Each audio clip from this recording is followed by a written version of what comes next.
The Narrative TV। इनके लिए सब कुछ है, पर अचानक से जंगल के बीचों बीच एक मॉल बनने का काम शुरू होता है और सभी आदिवासियों को जंगल खाली करने के लिए कहा जाता है। सभी लोग ध्यान से सुनो, यहाँ पर एक मॉल बनने जा रहा है, इसीलिए सभी को ये जंगल खाली करना पड़ेगा। पर ये जंगल तो हमारा घर है, हम अपने घर को छोड़कर कहाँ जाएंगे? वो सब मैं नहीं जानता, जहाँ जाना है जाओ, पर जंगल को खाली कर दो। ऐसे कैसे खाली कर दे? ये हमारे पूर्वजों की धरोहर है। अगर प्यार से नहीं माने तो मुझे जोर जबरदस्ती करके खाली करवाना पड़ेगा। सरकार का ऑर्डर है, सबको मानना ही पड़ेगा, नहीं तो तुम सबको इसके लिए सजा भुगतनी पड़ेगी। ठेकेदार तो सभी आदिवासियों को जंगल खाली करने के लिए कहकर चला जाता है, पर उसकी इस बात से सारे आदिवासी बहुत परेशान हो जाते हैं। किसी को भी समझ में नहीं आ रहा था कि वो जाएं तो जाएं कहां। आखिर वो कई पीढ़ियों से इसी जंगल में रह रहे थे। क्या ये देश हमारा नहीं है जो हमें अपने ही घर से निकाला जा रहा है और सरकार कुछ भी नहीं कर रही? सरकार ही तो हमें घर से बेघर कर रही है। अब इससे ज्यादा हम सरकार से और क्या उम्मीद कर सकते हैं? कई दिन बीत गए, पर आदिवासियों ने जंगल खाली नहीं किया। तब ठेकेदार गुस्से में आता है और धमकी देता है। तुम लोग ऐसे नहीं मानोगे, लातों के भूत कभी बातों से नहीं मानते, अब मुझे ही कुछ करना पड़ेगा। ठेकेदार शहर से एक जेसीबी मशीन लेकर आता है और उस मशीन से जंगल के सारे पेड़ उखाड़ने लगता है, जिससे आदिवासियों के घर टूट जाते हैं। ये कैसे बेरहम लोग हैं, सभी के घर तोड़ दिए, अब हम लोग कहाँ जाएंगे? वैसे भी ठंड का मौसम शुरू हो रहा है और इस मौसम में खुले में रहना कितना मुश्किल है। ये लोग क्या जाने कि ठंड के मौसम में बाहर सोने में क्या परेशानी होती है। सभी आदिवासियों के घर टूट जाने से सब लोग बेघर हो जाते हैं और सभी लोग जंगल से पहाड़ की तरफ निकल जाते हैं। पहाड़ पर बर्फ गिरने से ठंड ज्यादा बढ़ जाती है, जिससे आदिवासी लोग और उनके बच्चे बीमार पड़ने लगते हैं। इस ठंड में तो हम लोग बहुत बीमार पड़ जाएंगे, जल्दी से अपने लिए घर बनाना पड़ेगा, नहीं तो हमारे बच्चों की हालत बहुत खराब हो जाएगी। हम लोग तो बस पेड़ों के नीचे घर बनाना जानते हैं, इस पहाड़ पर घर कैसे बनाएंगे? लगता है अब हमें अपने कुल देवता की मदद लेनी ही पड़ेगी, वही अब हमें इस समस्या से निकाल सकते हैं। अब सारा आदिवासी समुदाय मिलकर अपने कुल देवता की पूजा करने लगता है। इनके कुल देवता शुतुरमुर्ग हैं और इनके पास शुतुरमुर्ग की एक बहुत बड़ी मूर्ति भी है। सारा समुदाय जहाँ भी रहता है, ये लोग इस मूर्ति को साथ ले जाते हैं। हे कुल देवता, हमारी मदद कीजिए, हम सभी लोग बेघर हो चुके हैं।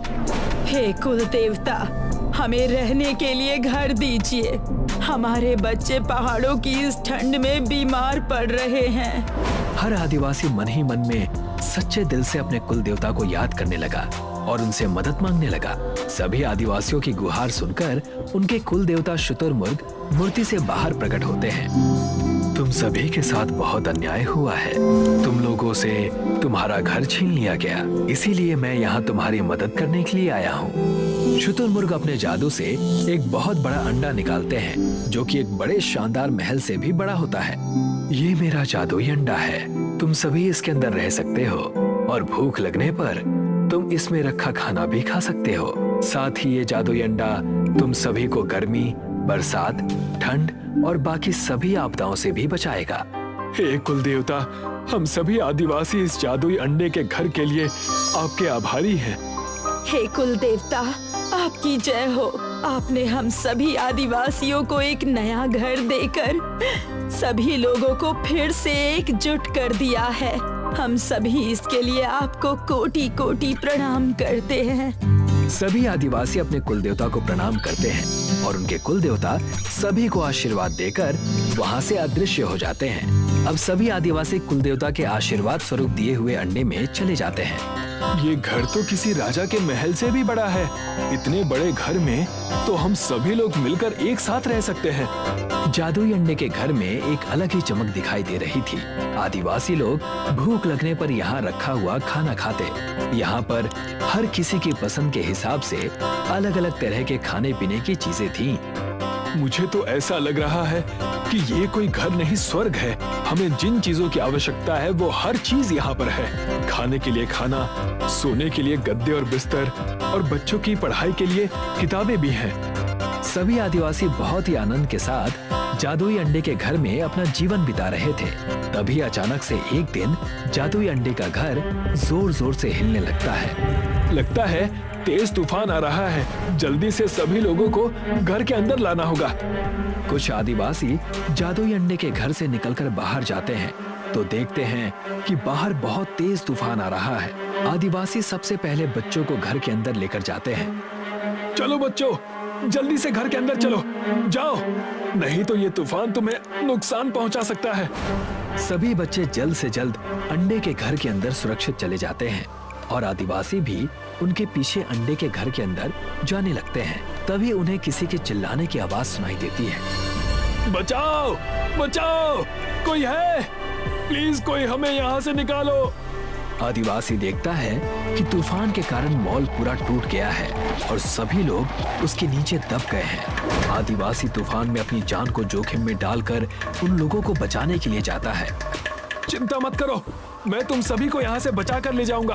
तुम सभी लोग अपना हाथ आगे बढ़ाओ। यहाँ देखो, मैं यहाँ फंसा हुआ हूँ, पहले मुझे यहाँ से निकालो, मेरे पैर में बहुत दर्द हो रहा है। चिंता मत करो, मैं तुम सबको यहाँ से बचा कर ले जाऊंगा।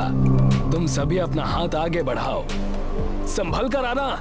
यहाँ चीजें टूटी हुई हैं, जिससे तुम्हें चोट भी लग सकती है।